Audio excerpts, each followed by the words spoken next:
नमस्कार साथियों, आज के इस वीडियो में हम लोग बहमनी वंश को देखेंगे। देखिए, बहमनी वंश, पहले तो इसकी स्थिति को देख लेते हैं कि ये बहमनी वंश है कहाँ पर।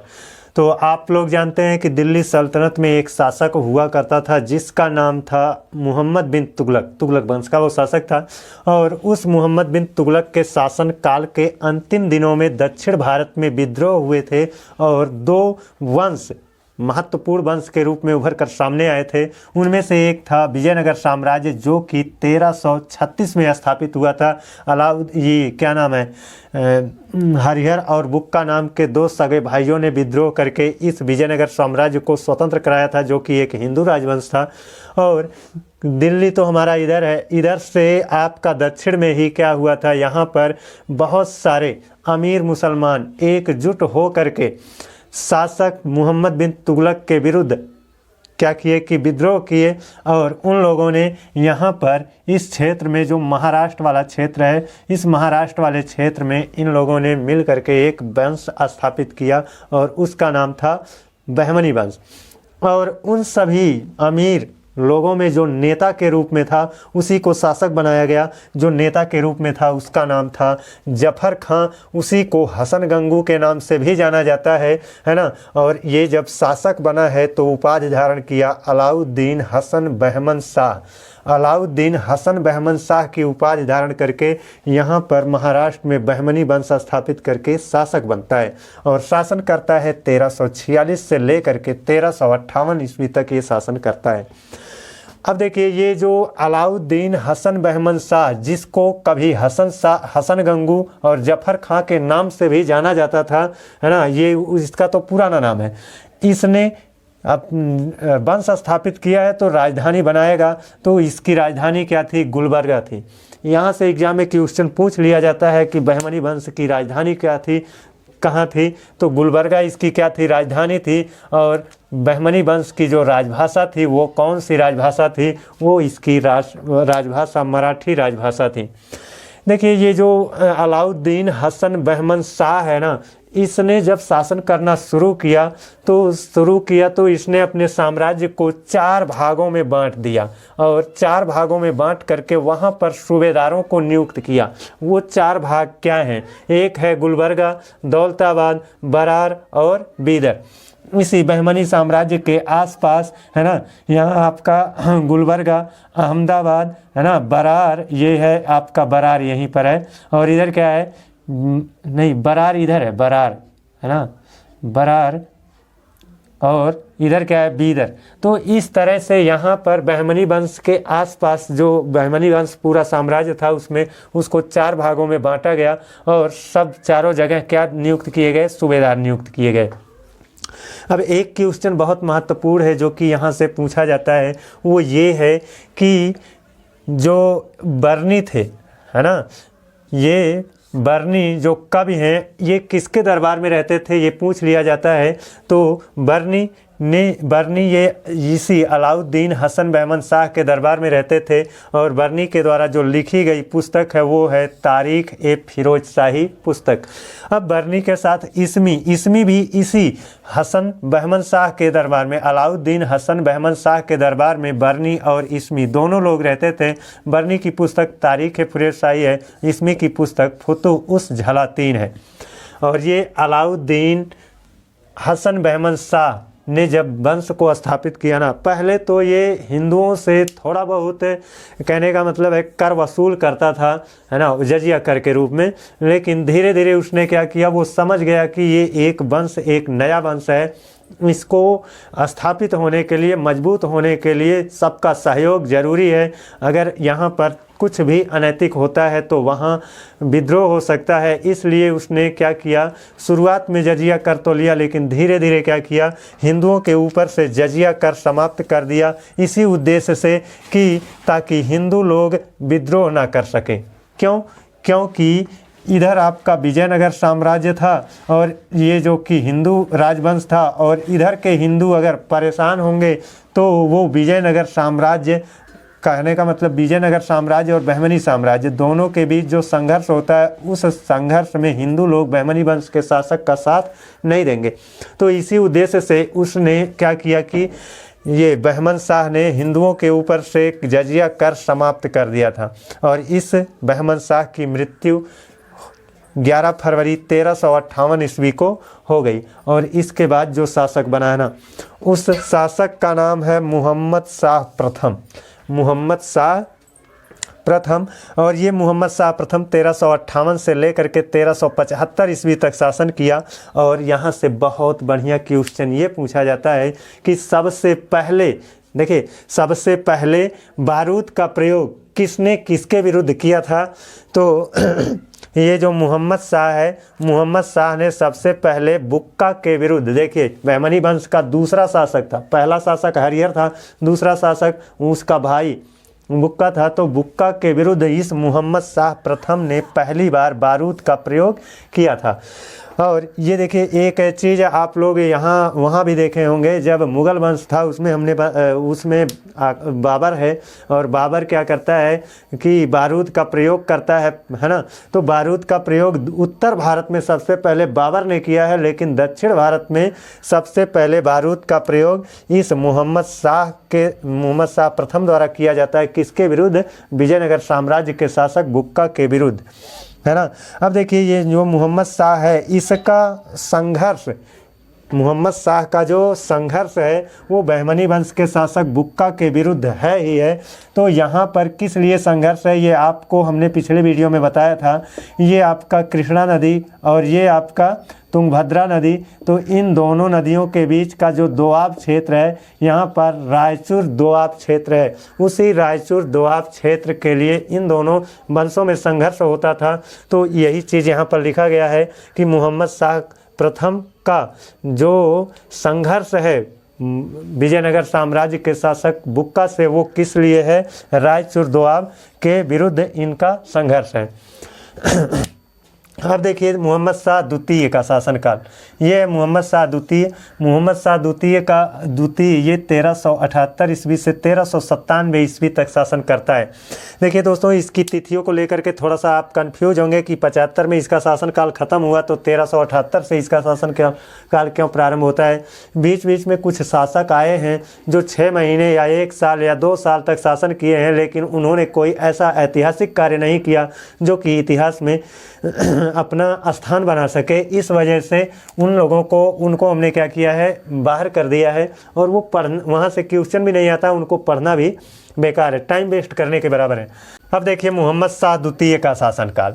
मोहम्मद शाह द्वितीय जो है इसका शासनकाल 1378 से 1397 ईस्वी तक है। और ये इसलिए महत्वपूर्ण है क्योंकि मोहम्मद शाह एक ऐसा शासक है बहमनी वंश का जिसने शांतिपूर्ण नीति को अपनाया। और इतना शांतिपूर्ण नीति को अपनाया है कि इस मोहम्मद शाह द्वितीय के शासन काल में इसने, देखिए यहाँ से 78 से 97 तक जाएंगे तो 21 साल तक नहीं 19 साल होगा, 19 साल तक इसने शासन किया। लेकिन 19 साल के दौरान कभी भी इसने विजयनगर साम्राज्य के विरुद्ध कोई अभियान नहीं किया। यानी ये शांतिपूर्ण नीतियों को अपनाता था। और विजयनगर साम्राज्य जो कि इसका प्रतिद्वंदी था, 19 साल के शासनकाल के दौरान इसने कोई भी अभियान नहीं चलाया विजयनगर साम्राज्य के विरुद्ध। इसके बाद दूसरा शासक जो आता है, अगला महत्वपूर्ण शासक जो आता है वो आता है तजाउद्दीन फिरोज। तजाउद्दीन फिरोज को फिरोज शाह के नाम से भी जाना जाता है। इसका जो शासनकाल है वो 1397 ईस्वी से 1422 ईस्वी तक ये शासन किया है। ये इतिहास में क्यों इम्पोर्टेंट है, कहाँ से यहाँ से क्वेश्चन आ जाता है, तो इससे ये क्वेश्चन आता है कि फिरोजाबाद की स्थापना किसने की थी। तो देखिए दोस्तों, एक चीज़ आपको मैं बता दूं कि दिल्ली सल्तनत के शासक फिरोज शाह तुगलक ने फिरोजाबाद की स्थापना दिल्ली के समीप की थी। लेकिन दक्षिण भारत में फिरोजाबाद भी स्थापित किया गया है, लेकिन किसके द्वारा स्थापित किया गया है? तो दक्षिण भारत वाला जो फिरोजाबाद है वो तजाउद्दीन फिरोज के द्वारा स्थापित किया गया है, जो कि बहमनी वंश का शासक था। और इसने 1397 से 1422 ईस्वी तक शासन किया था। और ये दक्षिणी भारत का जो फिरोजाबाद शहर स्थापित किया गया है तजाउद्दीन फिरोज द्वारा, वो भीमा नदी के तट पर है। यहाँ पर मैं आपको बताता चलूँ कि ये आपकी कृष्णा नदी है और इसी कृष्णा नदी की एक और सहायक नदी है ना, इसका नाम है भीमा नदी, और इसी भीमा नदी के तट पर इसने तजाउद्दीन ने फिरोजाबाद शहर को स्थापित किया। और अगला महत्वपूर्ण पॉइंट ये है कि इस तजाउद्दीन फिरोज ने खगोलिकी को प्रोत्साहन दिया, और न केवल प्रोत्साहन दिया बल्कि दौलताबाद के पास वैधशाला को भी स्थापित किया, ताकि इस वैधशाला की वजह का सहयोग पा करके या वैधशाला को जरिया बना करके खगोलिकी को और अधिक प्रोत्साहित किया जा सके। अगला जो महत्वपूर्ण शासक है वो है शिहाबुद्दीन अहमद शाह। शिहाबुद्दीन अहमद शाह 1422 से 1436 ईस्वी तक शासन किया है। और इसने क्या किया ना, जब ये शासक बना तो इसने राजधानी परिवर्तन की। यहाँ से ये क्वेश्चन पूछा जाता है कि बहमनी वंश का वह शासक कौन है जिसने राजधानी को, मतलब गुलबर्गा इसकी राजधानी थी, राजधानी गुलबर्गा को बीदर में स्थानांतरित कर दिया। तो राजधानी परिवर्तन इसने किया, गुलबर्गा राजधानी थी वहाँ से हटा करके बीदर को इसने क्या किया, राजधानी बना दिया, और बीदर का नाम भी बदल दिया। क्या नाम रखा, इसका नाम रखा मुहम्मदाबाद। मुहम्मदाबाद इसका नाम रखा। और ये जो शासक है ना, ये बहुत उदार शासक है ना। अभिलेखों में इसको बलि के नाम से, उदार के नाम से भी जाना गया है, जिसका अभिप्राय होता है संत। एकदम संत महात्मा जैसा ये शासक था, है ना। अगले जो शासक हैं, आगे से हमारा बहमनी वंश का सबसे महत्वपूर्ण शासक लेकर आ रहा हूँ। आपको वीडियो के लास्ट तक बने रहना है, और वीडियो को लाइक कर दीजिए, शेयर कर दीजिए, और चैनल को सब्सक्राइब कर दीजिए। चलिए अब देखते हैं आगे का जो सबसे महत्वपूर्ण शासक है। शिहाबुद्दीन अहमद शाह के बाद जो अगला महत्वपूर्ण शासक हुआ है उसका नाम है मोहम्मद शाह तृतीय, जो कि 1463 से 1482 ईस्वी तक शासन किया है। ये संपूर्ण बहमनी काल का सबसे महानतम शासक माना जाता है। उसका कारण ये है कि एक पार्सियन था जो कि भारत में व्यापार करने के उद्देश्य से आया था, लेकिन वह बहमनी वंश के साथ जो राजा हुआ करते थे उनके वे संपर्क में आता गया। इस वजह से वो राजाओं के बहुत करीब पहुंचा, और मोहम्मद शाह तृतीय के शासन काल में मोहम्मद शाह तृतीय ने उस महमूद गवां को ख्वाजा जहां की उपाधि दिया और उसको अपना प्रधानमंत्री बनाया। और ये जो पार्सियन है जो कि आया था बिजनेस के उद्देश्य से, लेकिन यह महमूद शाह का क्या बना, प्रधानमंत्री बना। इसी के द्वारा क्या है, प्रधानमंत्री पद पाया है। तो इसने क्या किया, बीदर में शानदार मदरसा विश्वविद्यालय बनवाया, और एक पुस्तकालय का भी वहाँ पर इसने निर्माण करवाया। इतना ही नहीं, इसके द्वारा जो कुशल कूटनीति अपनाई गई और सफल सैनिक अभियान किया गया, उससे ये जो बहमनी वंश है, बहमनी वंश का साम्राज्य का बहुत अधिक विस्तार हुआ, और इतना विस्तार हुआ कि शायद उतना विस्तार कभी भी बहमनी वंश का नहीं हुआ था, है ना। तो यहाँ से ये चीज़ आप याद कर सकते हैं कि मोहम्मद शाह तृतीय को अगर आप याद करते हैं तो महमूद गवां को भी याद करिए, क्योंकि महमूद शाह तृतीय को अगर हाईलाइट कोई करता है तो वो ये महमूद गवां करता है। इसके द्वारा जो महत्वपूर्ण कार्य किए गए, है ना, इसी की वजह से मोहम्मद शाह तृतीय इतिहास में एक अच्छी जगह बना पाता है। अब देखिए, मोहम्मद शाह तृतीय के शासन काल में एक रूसी यात्री आया था जिसका नाम था निकितिन रूसी यात्री था, जो कि महमूद शाह तृतीय के शासन काल में बहमनी साम्राज्य, या हम ये कह सकते हैं भारत की वो यात्रा पर आया था। और इस मोहम्मद शाह तृतीय के बाद धीरे धीरे बहमनी साम्राज्य पतन की ओर बहुत तीव्र से बढ़ने लगा, और बहमनी वंश का अंतिम जो शासक हुआ, बहमनी वंश का अंतिम शासक कलीमुल्लाह हुआ। और इस कलीमुल्लाह की जो मृत्यु हुई है वो 1530 ईस्वी में हुई है, और 1530 ईस्वी में कलीमुल्लाह की मृत्यु के साथ ही बहमनी वंश का अंत हो जाता है। और उस बहमनी वंश जिसका अंत हो चुका, बहमनी वंश का अंत हो चुका, और उसके ध्वंसावशेष पर हम ये कह सकते हैं कि बहमनी वंश के खंडहर पर 5 छोटे छोटे राज्यों का उदय हुआ। आप लोग ये भी जानते हैं कि ये जो बहमनी वंश है, शुरू से ही ये बहमनी वंश को कई भागों में बांट कर शासन करने का जो प्रचलन था, है ना, उस 5 भागों में, जैसे शुरुआत से ही ये कई भागों में इसको बांट करके शासन किया जाता था। तो वहाँ पर सूबेदार नियुक्त किए जाते थे। जब शासक कमज़ोर पड़ गया तो वहाँ जहाँ जो 5 भाग बांटे गए थे उन जगहों पर लोगों ने स्वतंत्रता प्राप्त कर ली, जैसे बरार, बीजापुर, अहमदनगर, गोलकुंडा, बीदर। इन सभी जगहों पर लोगों ने क्या किया, स्वतंत्रता प्राप्त की और वहाँ पर एक छोटे छोटे राज्यों का उदय होता है। तो बरार, बीजापुर, अहमदनगर, गोलकुंडा, बीदर, है ना। तो यहाँ से कुल मिलाकर हम देखें तो बहमनी वंश ने कुल 175 वर्ष तक शासन किया है और 175 वर्ष के शासन काल में कुल मिलाकर 18 शासक इस वंश में हुए हैं।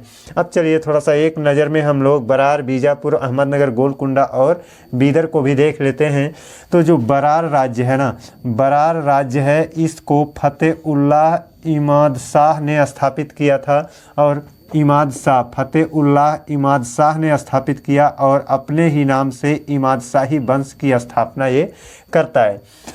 और उसके बाद बीजापुर को देखें तो बीजापुर को जिसने स्थापित किया था उसका नाम है यूसुफ आदिल शाह। यूसुफ आदिल शाह आदिल शाही वंश के नाम से बीजापुर में साम्राज्य स्थापित करता है। और आदिल शाही वंश से कुछ महत्वपूर्ण पॉइंट और है। आदिल शाही वंश में ही एक शासक हुआ था इस्माइल आदिल शाह। इस्माइल आदिल शाह के शासनकाल में जो गोवा बंदरगाह था, है ना, महाराष्ट्र के नीचे आप गोवा देखते होंगे, है ना, तो जो गोवा महत्वपूर्ण बंदरगाह था उसको इसी आदिल इस्माइल आदिल नामक शासक के शासनकाल के दौरान पुर्तगालियों ने गोवा बंदरगाह को स्वतंत्र करा लिया था, या हम कह सकते हैं छीन लिया था। पुर्तगालियों ने इस्माइल आदिल शाह से गोवा बंदरगाह को छीना था।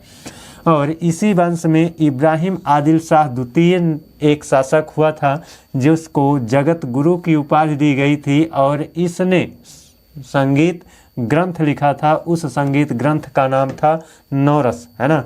तो यहाँ से पूछा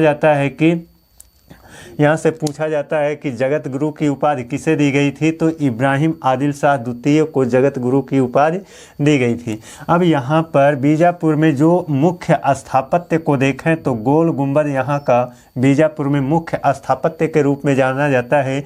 और इस बीजापुर को मुगल साम्राज्य में मिलाने वाला शासक औरंगजेब था। वो 1686 ईस्वी में इस बीजापुर को मुगल साम्राज्य में औरंगजेब ने मिलाया था। अगला महत्वपूर्ण वंश देखें अहमदनगर जो था इसको स्वतंत्र कराया था मलिक अहमद ने। और मलिक अहमद ने निजाम शाही वंश के नाम से इसको स्थापित किया। और इसी अहमदाबाद से चांद बीबी का संबंध है। कहने का मतलब जो चांद बीबी थी इसी अहमदनगर से ही संबंधित थी और जिन्होंने अकबर के विरुद्ध कुशल नीतियों का प्रयोग करते हुए अकबर का विरोध किया था। चौथा है गोलकुंडा इसको कुली कुतुब शाह ने स्थापित किया था और अपने नाम कुतुब शाही वंश के नाम से इसको स्थापित किया। और इस गोलकुंडा में जो मुख्य बंदरगाह के रूप में था वो मछलीपट्टनम था। और 1687 ईस्वी में औरंगजेब ने इसे भी मुगल वंश में विलीन किया था। और अगला है बीदर को अमीर अली बरीद ने स्थापित किया था और बरीद शाही वंश के नाम से इसको स्थापित किया था। अमीर अली बरीद को दक्कन की लोमड़ी के नाम से भी जाना जाता है। इस वंश का जो संस्थापक है अमीर अली बरीद, इसको दक्कन की लोमड़ी के नाम से भी जाना जाता है। और इस वंश को यानी बरीद को यहाँ पर बीजापुर में विलीन किया गया था। कहने का मतलब ये है कि ये जो बीदर ये बीजापुर में विलीन हो गया था। बीजापुर के शासकों ने बीदर को अपने में विलीन कर लिया था। तो अब यहाँ पर थोड़ा सा मैप में अगर हम देखें तो ये हमारी क्या है, ये कृष्णा नदी है और उसकी ये सहायक नदी है। और इसी से ऊपर देखा जाए तो यहीं पर बहमनी साम्राज्य था और इसी बहमनी साम्राज्य के खंडहर पर ये 5 वंश गोलकुंडा, बीजापुर, बीदर, बरार और अहमदनगर स्थापित हैं। देखिए ये बरार जो है अहमदनगर में विलीन हुआ था और इस अहमदनगर को मुगल में किसने, अकबर ने विलीन किया था। और ये जो गोलकुंडा है ये बीजापुर में विलीन हुआ था। और इस गोलकुंडा जो बीजापुर में विलीन हुआ, इस बीजापुर को किसने मुग़ल साम्राज्य में मिलाया? तो औरंगज़ेब ने मिलाया था, औरंगज़ेब ने इसको मिलाया था। और ये आपका जो बीदर है इसको भी औरंगज़ेब ने ही इसको भी क्या किया? मुग़ल साम्राज्य में मिलाया था।